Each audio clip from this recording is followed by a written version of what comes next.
Greetings. You are watching this video over the internet, and on the internet, you can talk to people hundreds of yards away, even millions of yards. Let's say I wanted to talk to my friend Jim Bob about something or other.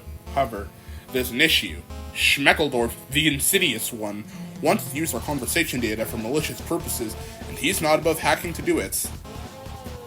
The question is, how do I keep my conversations with Jim Bob away from Schmeckledorf, the insidious one's prying eyes?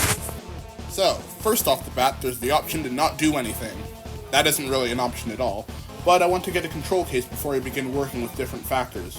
If I were to just get the raw data off my computer and onto Jim Bob's with no protection or changes, just the entire file transferring, well, first off, it would obviously take a really long time, but more importantly, there's basically nothing blocking Schmeckledorf, the insidious one, from just grabbing the data and using it for whatever his malevolent and evil heart desires.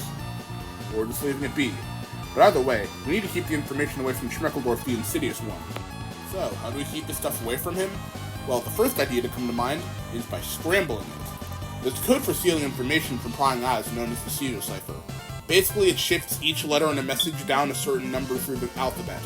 The most well-known variant is ROT13, which rotates 13, as the name suggests. We'll use ROT7, though. We don't want Schmeckledorf, the insidious one, to find out, after all. You see, there's a major weakness of ROT13 and many other ciphers like it. They're symmetrical. If you just hide it with the same key you used to decrypt it, especially a well-known key like that, you're practically begging a hacker like Schmeckledorf, the insidious one, to come and steal it. Once he figures out the key, you can just quickly get it.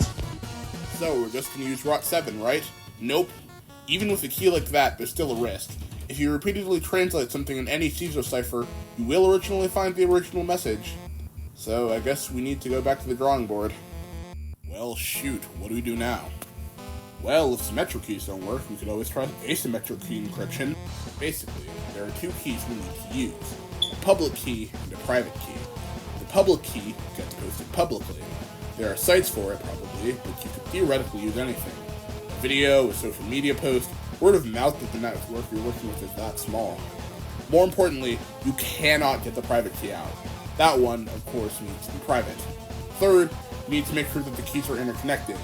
The public key data must be decrypted with the private key, and the private key data must be decrypted with the public key. Now, here's how me and Jim Bob successfully hid our data from Schmeckledorf, the insidious one.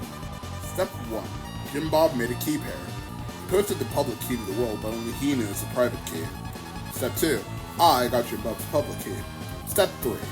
I selected a key for a symmetric encryption algorithm, and encrypting it with the public key sent it back to Jim Bob.